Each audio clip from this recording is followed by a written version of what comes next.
ಸುಧಾಕರ್ ಅವರು ರಕ್ಷಾರಾಮಯ್ಯ ಆಗಬೇಕು. ಇರೋದೇ ಇದ್ರೆ ತಾನೇ ಅದಕ್ಕೆ ಒಂದು ಬೆಲೆ ಅರ್ಥವಾಯ್ತಾ. ಬಟ್ ಅವ್ರ ಬಗ್ಗೆ ನಾವೇನು ಹೇಳಲಿಕ್ಕೂ ಬರೋದಿಲ್ಲ. ಸುಧಾಕರ್ಗೆ ನಾವು ಹಾಕಲ್ಲ. ಅವತ್ತು ಗಣಕಾರ ನಾವು ಮಾಡಿರೋದು ಸಾಕು, ನಾವು ಹಾಕಲ್ಲ. ಈಗ ಸುಧಾಕರ್ ಅವರು ಮಾಡವ್ರೆ, ವಿರೋಧಿಗಳು ಮಾಡವ್ರೆ. JDS ಅವರೆಲ್ಲ ಕಾಂಗ್ರೆಸ್ ಅವ್ರನ್ನ 20 ವರ್ಷದಿಂದ ನೋಡಿದ್ದೀವಿ. ಅವ್ರು ಚಿಕ್ಕಂದಿನಿಂದ ನಮಗೆ ಯಾವ ವಿಧವಾದಂಥ ಕೆಲಸಗಳು ಆಗಿಲ್ಲ. ನಾನು 5 ಗ್ಯಾರಂಟಿ ಕೊಟ್ಟಿದ್ದೀನಿ, ನಾನು ಕೊಟ್ಟಿದ್ದು ಮಾತ್ರ ನಡೆದಿದ್ದೀನಿ ಅಂತ ಸಿದ್ದರಾಮಯ್ಯನವರು ಹೇಳ್ತಾರೆ. ಆದರೆ 100% ಎಲ್ರಿಗೂ ಸಿಕ್ಕಿದ್ಯಾ, ಎಲ್ಲ ಹೆಣ್ಮಕ್ಳಿಗೂ ಸಿಕ್ಕಿದ್ಯಾ, ಅದು ಮುಖ್ಯವಲ್ವಾ. ಭಾಗ್ಯದಿಂದ ನಷ್ಟನೇ ಹೊರತು ಜನಕ್ಕೆ ಅನುಕೂಲ ಇಲ್ಲ. ನಮಸ್ತೆ ವೀಕ್ಷಕರೇ, ಕರ್ನಾಟಕ ಟಿವಿಗೆ ಸ್ವಾಗತ. ಇದು ಕರ್ನಾಟಕ ಟಿವಿಯ ಲೋಕ ಸಂಚಾರ. ಲೋಕಸಭಾ ಚುನಾವಣೆ ಬಗ್ಗೆ ಜನಾಭಿಪ್ರಾಯ. ಸದ್ಯಕ್ಕೆ ನಾನು ಚಿಕ್ಕಬಳ್ಳಾಪುರ ಲೋಕಸಭಾ ಕ್ಷೇತ್ರದ ವ್ಯಾಪ್ತಿಯಲ್ಲಿದ್ದೇನೆ. ಇದು ಚಿಕ್ಕಬಳ್ಳಾಪುರ ಲೋಕಸಭಾ ಕ್ಷೇತ್ರ. ಇಲ್ಲಿನ ಮತದಾರ ಪ್ರಭು ಏನು ಹೇಳ್ತಾನೆ, ಯಾರು ಪರವಾಗಿದ್ದಾರೆ ಅನ್ನೋದನ್ನು ಸ್ವಲ್ಪ ಕೇಳೋಣ. ಈಗ ಸದ್ಯಕ್ಕೆ ಇದು BJP JDS ಮೈತ್ರಿ ಹಾಗೂ ಕಾಂಗ್ರೆಸ್ ಫೈಟ್. ಇದರಲ್ಲಿ ಈಗಾಗಲೇ ಡಾಕ್ಟರ್ ಕೆ ಸುಧಾಕರ್ ಅವರು ಮೈತ್ರಿ ಅಭ್ಯರ್ಥಿ ಆದರೆ ರಕ್ಷಾರಾಮಯ್ಯ ಅವರು ಕಾಂಗ್ರೆಸ್ ಅಭ್ಯರ್ಥಿ. ಸೊ ಹೇಗಿರುತ್ತೆ ಈ ಫೈಟ್ ಎಲ್ಲವನ್ನು ಕೇಳೋಣ. ಸರ್ ನಮಸ್ತೆ. ಮೊದಲನೇದಾಗಿ ನಿಮ್ಮ ಕ್ಷೇತ್ರಕ್ಕೆ, ಚಿಕ್ಕಬಳ್ಳಾಪುರ ಕ್ಷೇತ್ರಕ್ಕೆ ಯಾರು MP ಆಗಿ ಆಯ್ಕೆ ಆಗಬೇಕು? ರಕ್ಷಾರಾಮಯ್ಯ ಆಗಬೇಕು. ಯಾಕೆ ರಕ್ಷಾರಾಮಯ್ಯ ಅವರು? ಅವರು ಒಳ್ಳೆ ವ್ಯಕ್ತಿ. ಯಾವ ರೀತಿ ಯಾಕೆ ಸರ್? ಅಂದರೆ ಕೆಲಸಗಳನ್ನು ಈಗಾಗಲೇ ಮಾಡ್ತಾ ಇದ್ದಾರಾ? ಇನ್ನು ಹೊಸಬರು ನೋಡ್ಬೇಕು ಈ ಸರ್ತಿ. ಹೊಸಬ್ರು. ಓಕೆ, ಅಂದರೆ ಬದಲಾವಣೆಯನ್ನು ಬಯಸ್ತಾ ಇದ್ದಾರೆ. ಸುಧಾಕರ್ಗೆ ನಾವು ಹಾಕಲ್ಲ. ಸುಧಾಕರ್ ಯಾಕೆ ಸುಧಾಕರ್ ಅವರಿಗೆ ಮತವನ್ನು ಹಾಕಲ್ಲ? ಅವತ್ತು ಗಣಕಾರ ನಾವು ಮಾಡಿರೋದು ಸಾಕು, ನಾವು ಹಾಕಲ್ಲ. ಏನು ಸರ್ ಇದರ ಅರ್ಥ? ಯಾವ ರೀತಿಯಾಗಿ? ಬೇಕಿಲ್ಲ, ನಿಮ್ಮ ಕ್ಷೇತ್ರಕ್ಕೆ ಏನು ಕೆಲಸಗಳನ್ನು ಮಾಡಿಲ್ವಾ? ಹೇಗೆ? ನಮ್ಗೆ ಬೇಕಿಲ್ಲ, ನಾವು ಹಾಕಲ್ಲ. ಕಾಂಗ್ರೆಸ್ಗೆ ಹಾಕ್ತೀವಿ. ಕಾಂಗ್ರೆಸ್ಗೆ ಮತವನ್ನು ಹಾಕ್ತೀರಾ? Okay fine. ಈಗ ಏನು ರಾಜ್ಯದಲ್ಲಿ ಕಾಂಗ್ರೆಸ್ ಗ್ಯಾರಂಟಿಗಳು ವರ್ಕ್ ಆಗ್ತಾ ಇದೆ. ಸೊ ಅಲ್ಲಿ ನಿಟ್ಟಿನಲ್ಲಿ ನೋಡೋಕೆ ಹೋದರೆ ಕಾಂಗ್ರೆಸ್ ಯೋಜನೆ ಜಾರಿ ಬಂದಿರುವಂಥದ್ದು ನಿಮಗೆ ಅನುಕೂಲ ಇದೆಯಾ ಇಲ್ವಾ? ಜನರಿಗೆ ಅನುಕೂಲ ಐತೆ. ಅನುಕೂಲ ಆಗ್ತಾ ಇದೆಯಾ? ಅದು ಕೂಡ ರಕ್ಷಾರಾಮಯ್ಯ ಅವರಿಗೆ ಪ್ಲಸ್ ಆಗುತ್ತಾ ಅಂತ ಚುನಾವಣೆಯಲ್ಲಿ? ಪ್ಲಸ್ ಆಗುತ್ತೆ. ನಿಮಗೆಲ್ಲ ತಲುಪ್ತಾ ಇದೆಯಾ? ತಲುಪ್ತಾ ಇದೆ. ಓಕೆ.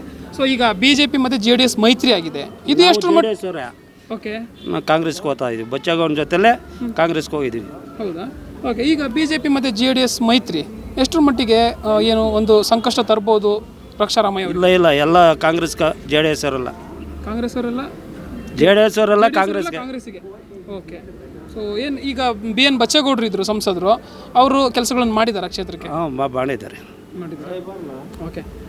ಈಗ ಹಾಗಿದ್ರೆ ಏನು ಚಿಕ್ಕಬಳ್ಳಾಪುರದ ಶಾಸಕರು ಪ್ರದೀಪ್ ಈಶ್ವರ್ ಅವರು ಕೆಲಸಗಳನ್ನು ಮಾಡಿಸ್ತಾ ಇದ್ದಾರೆ? ಹೇಗೆ? ನಾವು ಹೊಸ 9 ತಿಂಗಳಾಗಿದೆ, ಆಗಸ್ಟ್ ಮಾಡ್ತಾವ್ರೆ.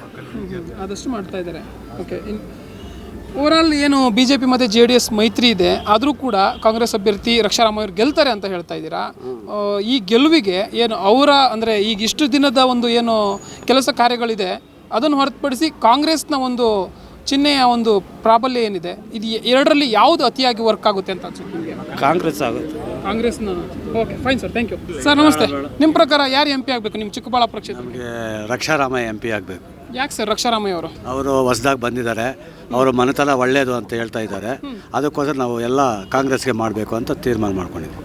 ಡಾಕ್ಟರ್ ಕೆ ಸುಧಾಕರ್ ಅವ್ರ ಬಗ್ಗೆ ಏನು ಹೇಳ್ತೀರಾ? ಸುಧಾಕರ್ ಅವ್ರನ್ನ 20 ವರ್ಷದಿಂದ ನೋಡಿದ್ದೀವಿ. ಅವ್ರು ಚಿಕ್ಕಂದಿನಿಂದ ನಮಗೆ ಯಾವ ವಿಧವಾದಂಥ ಕೆಲಸಗಳು ಆಗಿಲ್ಲ, ಅವರು ಏನು ಮಾಡಿಲ್ಲ. ಇವಾಗ ಇವರು 15 ಲಕ್ಷ ರೂಪಾಯಿ ತಂದು ಕೊಡ್ತೀವಿ, ಬ್ಯಾಂಕ್ನಲ್ಲಿ ಜೀರೋ ಅಕೌಂಟ್ಸ್ ಮಾಡಿಸಿ ಅಂತ ನಮ್ಮ ಪಾಪ ಅವ್ರು ಹೇಳಿದ್ರಲ್ಲ ಮೋದಿ ಅವರು, ಅದು ಯಾರಿಗೂ ತಲುಪಲಿಲ್ಲ. ಇವಾಗ ಇವರು ಸಿದ್ದರಾಮಯ್ಯ ಬಂದ ಮೇಲೆ ಎಲ್ರಿಗೂ ಊಟಕ್ಕೆ ನಡೀತಾ ಇರೋ ಕಷ್ಟಗಳೆಲ್ಲ ಹೋಗ್ತಾ ಇದೆ. ಹೆಣ್ಮಕ್ಳೆಲ್ಲ ವಿದ್ಯಾಭ್ಯಾಸಕ್ಕೆ ನಮ್ಮ ಪ್ರದೀಪ್ ಈಶ್ವರ ಎಲ್ಲರಿಗೂ ಸಹಾಯ ಮಾಡ್ತಾ ಇದ್ದಾನೆ. ಇವೆಲ್ಲ ನಮ್ಗೆ ಗೊತ್ತಿದ್ದಕ್ಕೋಸ್ಕರ ಕಾಂಗ್ರೆಸ್ಗೆ ರಕ್ಷಾರಾಮಯ್ಯಗೆ ಹಾಕಬೇಕಂತ ತೀರ್ಮಾನ ಮಾಡ್ಕೊಂಡಿದ್ದೀವಿ. ಓಕೆ. ರಕ್ಷಾರಾಮಯ್ಯ ಅವ್ರು ಗೆಲ್ಲಿ ಅಂತ ಹೇಳ್ತಾ ಇದ್ದೀರಾ. ಅವರು ಈ ಕ್ಷೇತ್ರಕ್ಕೆ ಹೊಸಬ್ರು, ಇನ್ನೂ ಕೂಡ ಏನೋ ಮುಖಪರಿಚಯ ಇಲ್ಲ ಅಂತ ಕೆಲವರು ಹೇಳ್ತಾರೆ, ಏನು ಹೇಳ್ತೀರಾ? ಸ್ವಾಮಿ ಮುಖಪರಿಚಯ ನಮ್ಮ ಇವ್ರನ್ನ ಪ್ರದೀಪ್ ಈಶ್ವರ್ನ ಯಾರೂ ನೋಡೇ ಇಲ್ಲ, ಚಿಕ್ಕಬಳ್ಳಾಪುರದಲ್ಲ ನೋಡಿಲ್ಲ. ಅಂಥವರು ಕಾಂಗ್ರೆಸ್ಸಲ್ಲಿ ಹಾಕಿದ್ರು. ಪ್ರತಿಯೊಬ್ಬರೂ ಬಡವರು, ಪ್ರತಿಯೊಬ್ಬರೂ ಎಲ್ಲರೂ ಸೇರಿ ಪ್ರದೀಪ್ ಈಶ್ವರ್ಗೆ ಕೊಟ್ಟು ಗೆಲ್ಲಿಸಿದ್ರು. ಅವ್ರು ಯಾರು ನೋಡೇ ಇಲ್ಲ ಜನಗಳನ್ನ. ಹಳ್ಳಿಗಳಲ್ಲಿ ಯಾರು ಹೆಣ್ಮಕ್ಳು ನೋಡಿಲ್ಲ, ಗಂಡು ಮಕ್ಕಳು ನೋಡಿಲ್ಲ, ಹುಡುಗರು ನೋಡಿಲ್ಲ. ಅಂಥವ್ರನ್ನ ಗೆಲ್ಲಿಸಿದ್ರು. ಯಾಕೆ ಅಂದರೆ ಇವರು ಮಾಡಿರೋ ಘನಕಾರ್ಯಗಳಿಗೆ ಅವರು ಕೈ ಕೊಟ್ಟರು ಎಲ್ಲರೂ. ಹೌದು. ಯಾಕೆಂದರೆ ಈಗ ಚಿಕ್ಕಬಳ್ಳಾಪುರದ ಜನತೆ ಜಾತ್ಯತೀತವಾಗಿ ಪ್ರತಿ ಬಾರಿ ಒಂದು ಎಲೆಕ್ಷನಲ್ಲಿ ಏನು ಮತವನ್ನು ಹಾಕ್ತಾ ಇರುವಂಥದ್ದು ಕಾಣ್ತೀವಿ. ರಿಸಲ್ಟ್ ಅದೇ ರೀತಿಯಾಗಿ ಬರುತ್ತೆ. ಆ ನಿಟ್ಟಿನಲ್ಲಿ ನೋಡೋಕೆ ಹೋದರೆ ಕಳೆದ ಬಾರಿ ಏನು ರಾಜಕೀಯ ಹಿನ್ನೆಲೆ ಇಲ್ಲದೆ ಇರುವಂತಹ ಪ್ರದೀಪ್ ಈಶ್ವರ್ ಅವ್ರನ್ನ ಗೆಲ್ಲಿಸಿದ್ರಿ. ಅವ್ರ ಕಡೆಯಿಂದ ಕೆಲಸಗಳು ಆಗ್ತಾ ಇದೆಯಾ ನಿಮ್ಮ ಕ್ಷೇತ್ರಕ್ಕೆ?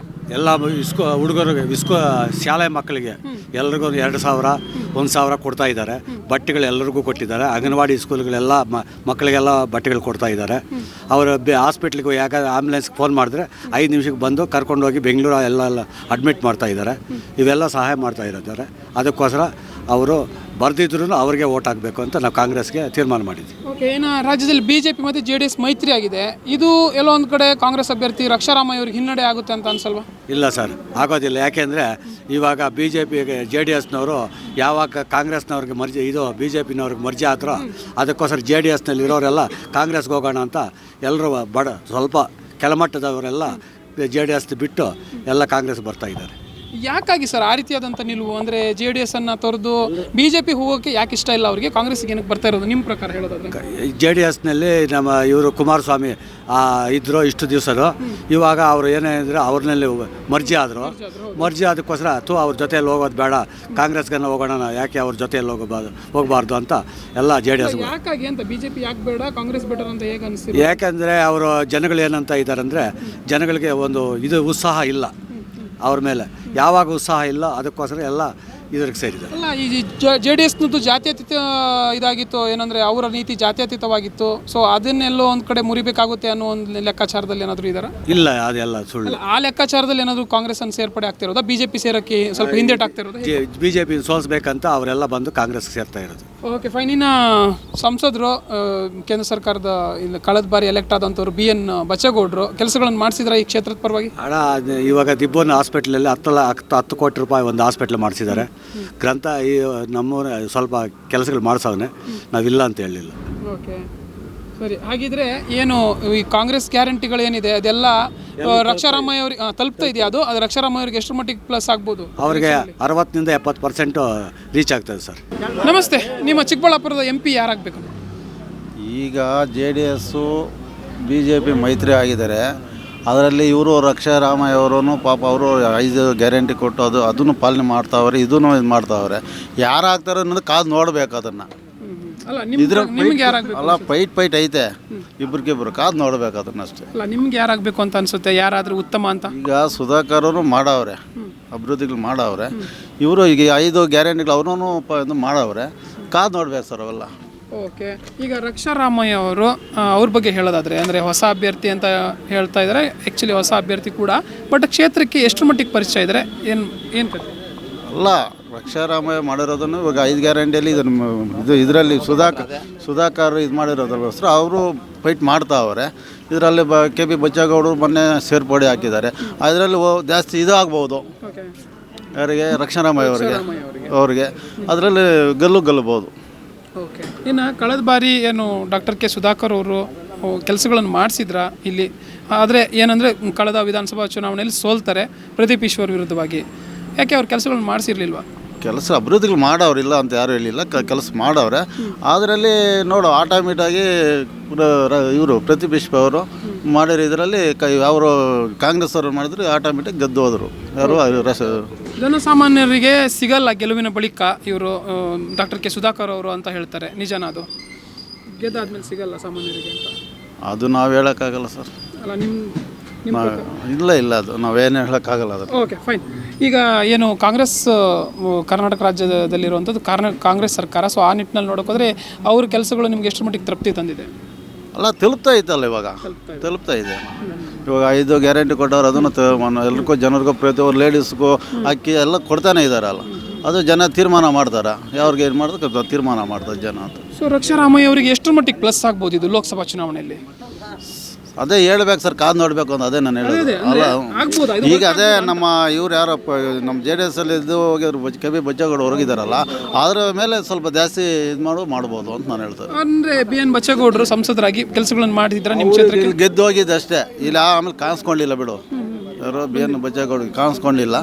ಇವರು ಸುಧಾಕರ್ ಮಾಡೋರಿಲ್ಲ ಅಂತ ಹೇಳೋದು. Okay, S.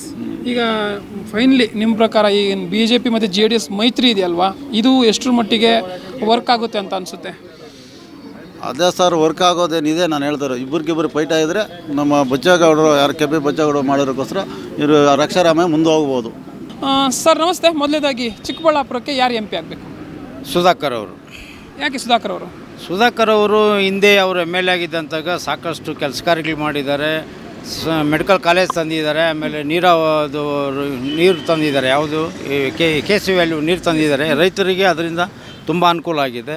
ಆಮೇಲೆ ರಸ್ತೆ ಕಾಮಗಾರಿಕೆಗಳು ಇತರೆ ಭಾಳಷ್ಟು ಅವರು ಅಭಿವೃದ್ಧಿಪಡಿಸಿದರು. ಕಾರಣಾಂತರದಿಂದ ಮೊನ್ನೆ ಅವರು ಸೋಲುವಂಥ ಪರಿಸ್ಥಿತಿ ಬಂತು ಕೆಲವಾರು ಕಾರಣಗಳಿಂದ. ಬಟ್ ಆದರೆ ನಾವು ಜೆ ಡಿ ಎಸ್ನವರಿಂದನೇ ಅವರು ಮೊನ್ನೆ MLA ಸೋಲಕ್ಕೆ ಕಾರಣವಾಯಿತು. ಕಾರಣ ಏನಪ್ಪ ಅಂತಂತಂದರೆ ಅವರು ನಮ್ಮಲ್ಲಿ ಕ್ಯಾಂಡಿಡೇಟ್ ಇದ್ದಿದ್ದರಿಂದ ನಮ್ಮ ಕ್ಯಾಂಡಿಡೇಟು ಅಲ್ಪ ಮತಗಳು ತಗೊಂಡು ಸೋಲ್ಬೇಕಾಗಿ ಬಂತು. ಅವರೂ ಸಾಕಷ್ಟು ಮತ ತಗೊಂಡ್ರು, ಆದರೂ ಕೂಡ ಸೋಲ್ಕೊಂಡಿದ್ರು. ಸೊ ಈ ಸಾರಿ ಏನಾಗ್ತಿದೆ ಅಂತಂದರೆ ಎಂಟೈರ್ ರಾಜ್ಯದಲ್ಲಿ JDS BJP ಬೆಂಬಲ ಕೊಡ್ತಿರೋದ್ರಿಂದ ಎಲ್ಲ ಕಡೆಯೂ BJPಗೆ ಒಳ್ಳೆ ಒಲವಿದೆ. BJPಯಿಂದ ಎಲ್ಲ ಆಯ್ಕೆ ಆಗೋದ್ರಲ್ಲಿ ಖಚಿತ. ಈ 28ರಲ್ಲಿ 22-23 ಸೀಟ್ ಅಂತೂ BJP ಗೆಲ್ಲುತ್ತೆ. ಓಕೆ, ಈಗ ಡಾಕ್ಟರ್ ಸುಧಾಕರ್ ಅವ್ರು ಗೆಲ್ಲಬೇಕು ಅಂದರೆ ವಿಧಾನಸಭೆ ಸೋಲು ಕಾರಣಗಳನ್ನು ಹೇಳಿದ್ರಿ ಕೆಲವೊಂದು. ಆದರೂ ಅವರು ಕಳೆದ ಬಾರಿ ಏನು ಚಿಕ್ಕಬಳ್ಳಾಪುರದ ಜನತೆ ಅವ್ರ ಕೈ ಹಾಕ್ಬಿಡ್ತು ಅಂತ. ಅವ್ರ ಕೈ ಹಾಕ್ಬಿಡ್ತು ಅಂದರೆ ಕೆಲವಾರು ಕಾರಣಗಳಿಂದ ಅವರು ಸ್ವಯಂಕೃತ ಅಪರಾಧ. ಅರ್ಥವಾಯ್ತಾ? ಏನೋ ಕೆಲವು ಅವರು ಸ್ವಯಂಕೃತ ಅಪರಾಧ, ಸರಿಯಾಗಿ ಲೀಡರ್ಸ್ನ ನಮ್ಮನ್ನು ಸರಿಯಾಗಿ ಗಮನಿಸಲಿಲ್ಲ, ನಮಗೆ ಗೌರವ ಕೊಡಲಿಲ್ಲ ಅನ್ನೋ ಬೇಸರದಲ್ಲಿ ಸ್ವಲ್ಪ ಇದು ಮಾಡಿದ್ರು, ಅದರಿಂದ ಸೋತಿದ್ದಾರೆ. ಬಟ್ ಅವರು ಸೋಲೋಂಥ ವ್ಯಕ್ತಿನೇ ಅಲ್ಲ, ಏನೋ ಅವರು ಒಂದು ಸ್ವಲ್ಪ ಇದು ಮಾಡಿದ್ರು. ಆದರೆ ಇವಾಗ ಜ್ಞಾನೋದಯವಾಗಿದೆ, ಇನ್ನು ಮುಂದೆ ಎಲ್ಲ ಸರಿ ಹೋಗ್ತದೆ. ಮೊನ್ನೆ ಇಲ್ಲಿ ಈ ಸರ್ಕಲಲ್ಲಿ ಕುಮಾರಸ್ವಾಮಿ ಅವರು ಬಂದಾಗ ಕಣ್ಣೀರು ಹಾಕಿದ್ರು. ನನ್ನ ಸೋಲಿಸ್ಬಿಟ್ರಿ, ನಾನೇನು ತಪ್ಪು ಮಾಡಿದ್ದೆ, ನಾನೇನು ನಿಮ್ಗೆ ತೊಂದರೆ ಮಾಡಿದ್ದೆ, ನೀವು ಕೇಳಿದ್ದೆಲ್ಲ ಮಾಡಿದ್ದೀನಿ ಅಂತ ಕಣ್ಣೀರು ಹಾಕಿದ್ರು. ಇಲ್ಲ, ನಾಮಿನೇಷನ್ ದಿವಸ ಕಣ್ಣೀರು ಹಾಕಿದ್ರು. ಸೊ ಅವ್ರಿಗೆ ಅದನ್ನು ಈಗ ಅರಿವಾಗಿದೆ, ಮನವರಿಕೆ ಆಗಿದೆ. ಇನ್ನು ಮುಂದೆ ಸರಿ ಹೋಗ್ತದೆ, ನಡ್ಕೊಂಡು ಹೋಗ್ತಾರೆ, ತೊಂದರೆ ಇಲ್ಲ. ಈ BJP ಮತ್ತು JDS ಮೈತ್ರಿ ಎಷ್ಟರ ಮಟ್ಟಿಗೆ ಶಕ್ತಿ ತುಂಬುತ್ತೆ ಸುಧಾಕರ್ ಅವರಿಗೆ? 100% ತುಂಬುತ್ತೆ. ಕಾರಣ ಏನಪ್ಪ ಅಂತಂದರೆ JDSನವರು ಮಾತು ಕೊಟ್ಟ ಮೇಲೆ ಮಾತುನಂತೆ ನಡಿಕೊಳ್ತಾರೆ. ಅದರಲ್ಲಿ ಏನು ಒಂದು ಕೂಡ ಸಂಶಯ ಇಲ್ಲ. ಅವ್ರು ಕಾಸು ಕೊಟ್ಟರು ಸರಿ, ಇದು ಕೊಡ್ದಿದ್ರು ಸರಿನೇ, ಓಟ್ ಹಾಕೋದ್ರಲ್ಲಂತೂ ನಂಬರ್ 1 ನಮ್ಮ JDSನವರು. ಅರ್ಥವಾಯ್ತಾ? ಇದ್ರ ಎರಡನೇ ಮಾತೇ ಇಲ್ಲ, ಪಕ್ಕಾ ಸಪೋರ್ಟ್ ಇದೆ. ಎಂಟೈರ್ ಕಾನ್ಸ್ಟಿಟ್ಯೂನ್ಸಲ್ಲಿ JDSನ ಬೆಂಬಲ ಸಾಕಷ್ಟಿದೆ. ಓಕೆ, ಇನ್ನು ರಕ್ಷಾರಾಮಯ್ಯ ಕಾಂಗ್ರೆಸ್ನಿಂದ ಕಾಂಪೀಟ್ ಮಾಡ್ತಾ ಇರೋವಂಥವ್ರು, ಅವ್ರ ಬಗ್ಗೆ ಏನು ಹೇಳ್ತೀರಾ? ಸರ್, ಅದು ಅವರವರ ವೈಯಕ್ತಿಕವಾದಂಥ ವಿಚಾರ, ಅವ್ರಿಗೆ ಬಿಟ್ಟಿದ್ದಂಥ ವಿಚಾರ. ಅವರ ನೆಟ್ವರ್ಕ್ ಏನಿದೆಯೋ, ಅವರ ಒಂದು ವೋಟರ್ಸ್ ಏನಿದ್ದಾರೋ ಅವ್ರ ಬಗ್ಗೆ. ಯಾಕೆಂದರೆ ಅವರು ನಮ್ಮ ವಿರೋಧಿ ಆಸ್ಪಿರೆಂಟ್ಸ್, ವಿರೋಧಿ ಇದ್ದರೆ ತಾನೇ ಅದಕ್ಕೆ ಒಂದು ಬೆಲೆ. ಅರ್ಥವಾಯ್ತಾ? ಬಟ್ ಅವ್ರ ಬಗ್ಗೆ ನಾವೇನು ಹೇಳಲಿಕ್ಕೂ ಬರೋದಿಲ್ಲ. ಅಲ್ಲ, ಪ್ರತಿಸ್ಪರ್ಧಿಯಾಗಿ ಹೇಗಿರುತ್ತೆ ಈ ಹಣಾಹಣಿ ಅಂತ? ಹಣಾಹಣಿ ತುಂಬ ಇರುತ್ತೆ, ಬಟ್ ಆದರೆ ನಮಗೆ ಗೆಲುವಂತೂ ಖಚಿತ. ಓಕೆ, ಇನ್ನು ಈ ಮೈತ್ರಿ ಒಂದು ಕಡೆ ಆದರೆ ಇನ್ನೊಂದು ಕಡೆ ನರೇಂದ್ರ ಮೋದಿಯವರ ಒಂದು ವರ್ಚಸ್ಸತ್ವ ಅಲ್ಲೇ ಅದೆಷ್ಟು ಮಟ್ಟಿಗೆ ವರ್ಕ್ ಆಗುತ್ತೆ ಅನಿಸುತ್ತೆ ನಿಮಗೆ? ಈಗ ಲೋಕದಲ್ಲಿ ಸಮಾಜದಲ್ಲಿ ಓಡಾಡ್ತಿರ್ತಕ್ಕಂಥ ಜಾಲತಾಣಗಳು ಇದರಲ್ಲಿ ಓಡಾಡ್ತಿದೆಯಲ್ಲ, ಮೋದಿ ಕ್ಯಾಂಡಿಡೇಟ್ಗಿಂತಲೂ ಮುಖ್ಯ ಮೋದಿ ಅಂತ ಕರೆಯುವಂಥ ಜನ ಸಾಕಷ್ಟು ಜನ 80% ಇದ್ದಾರೆ. ನಮ್ಮ ಕ್ಯಾಂಡಿಡೇಟ್ ಮುಖ್ಯ ಅಲ್ಲ, ಮೋದಿ ಬೇಕು, ದೇಶಕ್ಕೆ ಮೋದಿ ಬೇಕು, ಮೋದಿ ನಮಗೆ ರಕ್ಷಣೆ ಬೇಕು ಅನ್ನೋದರಲ್ಲಿ ಎರಡನೇ ಮಾತೇ ಇಲ್ಲ ಇದರಲ್ಲಿ. ಓಕೆ, ಇನ್ನು ರಾಜ್ಯದಲ್ಲಿ ಏನು ಗ್ಯಾರಂಟಿ ಯೋಜನೆಗಳು ಜಾರಿಯಲ್ಲಿದೆ, ಇದು ಎಷ್ಟರ ಮಟ್ಟಿಗೆ ನಮ್ಮ ಪ್ಲಸ್ ಆಗ್ಬೋದು ಕಾಂಗ್ರೆಸ್ಗೆ, ಹಾಗೆ ಸುಧಾಕರ್ ಅವರಿಗೆ ಎಷ್ಟರ ಮಟ್ಟಿಗೆ ಮೈನಸ್ ಆಗ್ಬೋದು? ಈಗ ಗ್ಯಾರಂಟಿ ಯೋಜನೆಗಳಲ್ಲಿ ಅವ್ರು ಕೊಟ್ಟಿರೋದ್ರಲ್ಲಿ ನಾವು ಕೊಟ್ಟಿದ್ದು ತಪ್ಪು ಅಂತ ನಾವು ಹೇಳಕ್ಕೆ ಬರೋದಿಲ್ಲ. ಬಟ್ ಅವ್ರು ಕೊಟ್ಟಿರ್ತಕ್ಕಂಥ ಗ್ಯಾರಂಟಿ ಯೋಜನೆಗಳಲ್ಲಿ 100% ಬಸ್ಸು ಸಕ್ಸಸ್ ಆಗಿದೆ. ಯಾಕೆ ಅಂತಂದರೆ ಬಸ್ಸು ಎಲ್ಲ ಭಾಗ್ಯಗಳಿಗಿಂತಲೂ ಬಸ್ಸು ಸಕ್ಸಸ್ ಆಗಿದೆ. ಇನ್ನು ಉಳಿದಿದ್ದು ಅಕ್ಕಿ ಬದಲು ನಾವು ದುಡ್ಡು ಕೊಡ್ತೀವಿ ಅಂತೇಳ್ಬಿಟ್ಟು ದುಡ್ಡು ಅದನ್ನೇನಾಗಿದೆ 1 ಲಕ್ಷ ಜನದಲ್ಲಿ ಒಂದು 2,500 ಸಾವಿರ ಜನಕ್ಕೆ ಬಂದಿರ್ಬೋದು. ಅರ್ಥವಾಯ್ತಾ? ಆ ಥರ ಒಂದು ಇದಾಗಿದೆ. ಸುಮಾರು ಕಡೆ ಇವತ್ತು ಅವ್ರು ಬೇಕಂದರೆ ಸರ್ವೆ ಮಾಡಿಸ್ಲಿ 100% ಯಾರಿಗೆ ಭಾಗ್ಯ ಸಿಕ್ಕಿದೆ, 2,000 ಗೃಹಲಕ್ಷ್ಮಿ ಭಾಗ್ಯ ಯಾರಿಗೆ ಸಿಕ್ಕಿದೆ ಅದನ್ನು ಪ್ರೂವ್ ಮಾಡಲಿ. ಅವ್ರನ್ನ ಸಾಕತ್ತೆ, ನಾನು 5 ಗ್ಯಾರಂಟಿ ಕೊಟ್ಟಿದ್ದೀನಿ, ನಾನು ಕೊಟ್ಟಿದ್ದು ಮಾತು ನಡೆದಿದ್ದೀನಿ ಅಂತ ಸಿದ್ದರಾಮಯ್ಯನವರು ಹೇಳ್ತಾ ಇದ್ದಾರೆ. ಆದರೆ 100% ಎಲ್ರಿಗೂ ಸಿಕ್ಕಿದೆಯಾ, ಎಲ್ಲ ಹೆಣ್ಮಕ್ಳಿಗೂ ಸಿಕ್ಕಿದೆಯಾ, ಅದು ಮುಖ್ಯವಲ್ವಾ? ಓಕೆ, ಒಂದೇ ಮಾತಲ್ಲಿ ಹೇಳೋದಾದರೆ ಈ ಏನು ಗ್ಯಾರಂಟಿ ಯೋಜನೆಗಳಿದ್ದಾವೆ ಜನಕ್ಕೆ ತಲುಪ್ತಾ ಇದೆಯಾ ಇಲ್ವಾ, ಅಥವಾ ಅನುಕೂಲ ಆಗ್ತಾ ಇದೆಯಲ್ಲ ಸರ್? ಕೆಲವ್ರಿಗೆ ಸಾಕಷ್ಟು ಬೆಳೆಯಣಿಕೆಷ್ಟು ಜನಕ್ಕೆ ಅನುಕೂಲ ಆಗ್ತಿದೆ. ಅರ್ಥವಾಯ್ತಾ? ಹಿಂಗೆ ಕೆಲವು ಆಗ್ತಿದೆ. ಏನು ಸರ್, ಇವಾಗ 2,000 ಫ್ರೀ ಕೊಡ್ತಾರೆ, ಇತ್ತ ಕಡೆ ಕರೆಂಟ್ ಚಾರ್ಜು ಬೇರೆ ಜಾಸ್ತಿ ಮಾಡಿದ್ರು, ಬಸ್ ಚಾರ್ಜ್ ಜಾಸ್ತಿ ಮಾಡಿದ್ರು, ಅಮ್ಕಾರಿದೆ ಅಂತಂದ್ರು, ಅವ್ರು ಕೇಳೋರಿಲ್ಲ ಅಂದ್ಬಿಟ್ಟು ಚಿಕ್ಕಾಬಟ್ಟೆ 3-4 ಸಾವಿರ ರೈಸ್ ಮಾಡಿದ್ರು, ಎಲ್ಲ ರೈಸ್ ಆಮೇಲೆ ಸ್ಟಾಂಪ್ ಡ್ಯೂಟಿ ರೈಸ್ ಮಾಡಿದ್ರು, ಸ್ಟಾಂಪ್ ಪೇಪರ್ ರೈಸ್ ಮಾಡಿದ್ರು. ಈ TV ಕೇಬಲ್ ತೊಗೊಳ್ಳಿ, ಕೇಬಲ್ಲು ಮೊನ್ನೆ ನಾವು TV ಕರೆನ್ಸಿ ಹಾಕ್ಸ್ಬೇಕಾಗಿದ್ರೆ ಹಣ ರೇಟ್ ಜಾಸ್ತಿ ಆಗಿ ಎಷ್ಟಾಗಿದೆಯಪ್ಪ, 50 ರೂಪಾಯಿ ಜಾಸ್ತಿ ಆಗಿದೆ. ಮೊದಲು ನಾವು ಮಂತ್ಲಿ 250 ಕೊಡ್ತಿದ್ವಿ, ಇವಾಗ 300 ರೂಪಾಯಿ ಆಗಿದೆ. ಇದು ಸಾಮಾನ್ಯ ಜನರಿಗೆ ಗೊತ್ತಾಗಲ್ಲ, ಏನು ಯಾಕೆ ಹಿಂಗೆ ಜಾಸ್ತಿ ಆಯಿತು, ಏನ್ದಿಂದ ಆಯಿತು ಅಂತ ಜನಕ್ಕೆ ಕೆಲವ್ರಿಗೆ ಗೊತ್ತಿರಲ್ಲ. ಏನು ಇವರು ಎಲ್ಲ ಟ್ಯಾಕ್ಸ್ಗಳು ರೈಸ್ ಮಾಡಿರ್ತಾರೆ, ಎಲ್ಲ ಟ್ಯಾಕ್ಸ್ ರೈಸ್ ಮಾಡಿದಾಗ ಅವ್ರು ಮಾಡಲೇಬೇಕಲ್ವ? ಈ ಒಂದು ಇದರಿಂದ ಭಾಗ್ಯದ ಇದಕ್ಕಿಂತಲೂ ಭಾಗ್ಯದಿಂದ ನಷ್ಟನೇ ಹೊರತು ಜನಕ್ಕೆ ಅನುಕೂಲ ಇಲ್ಲ. ಎಸ್ ಸರ್, ಇನ್ನು ನೀವು ಯಾವ ಈಗ ಮೊನ್ನೆ ಎಕ್ಸಾಂಪಲ್ ಮೊನ್ನೆ ಯಾವುದೋ ಒಂದು ಬೆಂಗಳೂರು ಒಂದು ಟಿಕೆಟಲ್ಲಿ ಅವರು ವಾಟ್ಸಪ್ ಮಾಡಿದ್ರು ಒಬ್ಬ ಇವರು, ಅವನು ಅವನ ಹೆಂಡತಿ ಬೀದರ್ಗೆ ಪ್ರಯಾಣ ಮಾಡ್ತಿದ್ದಾರೆ. ಬೀದರ್ ಗುಲ್ಬರ್ಗ ಎಲ್ಲೋ ಪ್ರಯಾಣ ಮಾಡ್ತಿದ್ದಾರೆ. ಆಕೆಗೆ ಫ್ರೀ, ಈತನಿಗೆ 250 ರೂಪಾಯಿ ಇದ್ದು ಟಿಕೆಟ್ 370 ರೂಪಾಯಿ. ಓಕೆ, ಅಲ್ಲಿಗೆ ಗಂಡನಿಗೆ ಟಿಕೆಟಲ್ಲಿ ದುಡ್ಡು ಹೆಂಡತಿ ಪೋಲೋದಂಗೆ ಆಯ್ತಲ್ವ, ಅಲ್ಲಿ ಕೊಟ್ಟರು ಇಲ್ಲಿ ತೊಗೊತಾ ಇದ್ದಾರೆ. ಬೇರೆ ಏನು ಮಾಡಿಲ್ಲ ಯಪ್ಪನವ್ರು, ಇನ್ನೇನು ಬೇರೆ ದೇಶದಿಂದ ಏನು ತಂದಿಲ್ಲ, ಏನು ಹಾಕಿಲ್ಲ. ಇದೊಂದಾಗಿ ಇದಾಗಿದೆ ಅಷ್ಟೇ. ಬಟ್ ಅದು ಬುದ್ಧಿವಂತರಿಗೆ ಮಾತ್ರ ಗೊತ್ತಿರ್ತದೆ. ಬಟ್ ಸಾಮಾನ್ಯ ವೋಟರ್ಸ್ಗೆ ಅದು ಸ್ವಲ್ಪ ಅಲ್ಲ. ಏನಾಗ್ತಿದೆ, ಅವ್ರು ಕೊಡ್ತಾ ಇದ್ದಾರೆ ಬಿಡಪ್ಪ, 2,000 ವೆಚ್ಚ 3,000 ವೆಚ್ಚ ಅನ್ನೋ ಭ್ರಮೆಯಲ್ಲಿರ್ತಾರೆ. ಆದರೆ ಸಾಕಷ್ಟು ಅದು ಮುಂದುವರಿಯಲ್ಲ. ಓಕೆ, ಇನ್ನು ನೀವು ಯಾವ ಊರವ್ರು, ಅಂದರೆ ಚಿಕ್ಕಬಳ್ಳಾಪುರ ಸಿಟಿನಾ ಅಥವಾ ಹಳ್ಳಿನ? ಸರ್ ನಂದು ಪಟ್ರಹಳ್ಳಿ, ನಾನು ಪಟ್ರಹಳ್ಳಿ ಎಕ್ಸ್ ಗ್ರಾಮ ಪಂಚಾಯತಿ ಅಧ್ಯಕ್ಷರು ನಾಗರಾಜು ಅಂತ. ಅಲ್ಲಿ ಹೇಗಿದೆ ಸರ್, ಅಂದರೆ ಎಷ್ಟು ಮತಗಳಿದೆ, ಎಷ್ಟು ಮತಗಳು BJP JDS ಪರವಾಗಿದೆ? ಅಲ್ಲಿ ಮತಗಳಲ್ಲಿ ನಮಗೆ 75% BJP ಇದೆ, 75%. ಓಕೆ, ನನ್ನ ಪಂಚಾಯತಿ 75% BJP ಇದೆ. Okay sir, thank you. Okay. ಜನ ಪ್ರತಿದಿನ ಟೈಮ್ ಸರಿಯಾಗಿ ಊಟ ಮಾಡ್ತಾರೋ ಬಿಡ್ತಾರೋ, ಆದರೆ ಪೊಲಿಟಿಕಲ್ ಟ್ರೆಂಡ್ ಏನಿದೆ ಅಂತ ಪ್ರತಿದಿನ ಪ್ರತಿ ಕ್ಷಣ ಕಾಯ್ತಿರ್ತಾರೆ. ಕರ್ನಾಟಕದ ಅಖಾಡದಲ್ಲಿ ಯಾವ ಅಭ್ಯರ್ಥಿ ಅಬ್ಬರಿಸಿದ್ರು ಮತ್ಯಾವ ಅಭ್ಯರ್ಥಿ ತತ್ತರಿಸಿದ್ರು ಅಂತ ನೋಡೋಕೆ ಕಾತರದಿಂದ ಕಾಯ್ತಿರ್ತಾರೆ. 28 ಕ್ಷೇತ್ರಗಳ ಪ್ರತಿದಿನದ ಪಬ್ಲಿಕ್ ಪಲ್ಸ್ ಏನು, ಪ್ರಚಾರದಲ್ಲಿ ಯಾರ ಮುಂದೆ ಯಾರ ಹಿಂದೆ ಎಲ್ಲ ಮಾಹಿತಿಯನ್ನು ನಾವು ಕೊಡ್ತೇವೆ. ಕರ್ನಾಟಕ ಕುರುಕ್ಷೇತ್ರ 28 ಕ್ಷೇತ್ರಗಳ ಡೈಲಿ ನ್ಯೂಸ್ ಪ್ರತಿದಿನ ರಾತ್ರಿ 8 ಗಂಟೆಗೆ ಯೂಟ್ಯೂಬ್ನಲ್ಲಿ ಕರ್ನಾಟಕ ಟಿವಿ ಅಂತ ಸರ್ಚ್ ಮಾಡಿ, ನಂತರ ನಮ್ಮ ಕರ್ನಾಟಕ ಟಿವಿ ಸಬ್ಸ್ಕ್ರೈಬ್ ಮಾಡಿ. ಸಬ್ಸ್ಕ್ರೈಬ್ ಆದಮೇಲೆ ನಿಮಗೆ ಹೋಮ್ ಪೇಜ್ ಬಂದರೆ ಕಮ್ಯುನಿಟಿ ಅನ್ನೋ ಆಪ್ಷನ್ ಸಿಗುತ್ತೆ. ಈ ಕಮ್ಯುನಿಟಿ ಆಪ್ಷನ್ ಕ್ಲಿಕ್ ಮಾಡಿದ್ರೆ ನಿಮ್ಮ ಕೆಳಗಡೆ 28 ಲೋಕಸಭಾ ಕ್ಷೇತ್ರಗಳ ಒಂದು ಪೋಲ್ ಕ್ರಿಯೇಟ್ ಮಾಡಲಾಗಿದೆ. ನೀವು ಹೋಗಿ 28 ಕ್ಷೇತ್ರಗಳಲ್ಲಿ ಯಾರು ಗೆಲ್ತಾರೆ, ಯಾರು ಗೆಲ್ಲಬೇಕು, ನಿಮ್ಮ ಸಪೋರ್ಟ್ ಯಾರಿಗೆ ಅಂತ ಅಲ್ಲಿ ನೀವು ಕ್ಲಿಕ್ ಮಾಡ್ಬೋದು, ಅಂದರೆ ವೋಟ್ ಮಾಡ್ಬೋದು. ಇಲ್ಲೇನು ವೋಟಿಂಗ್ ಆಗುತ್ತೆ ನಾವು ಪ್ರತಿದಿನ ನಾವು ನ್ಯೂಸಲ್ಲಿ ನಿಮಗೆ ಅಪ್ಡೇಟ್ ಮಾಡ್ತಿರ್ತೀವಿ.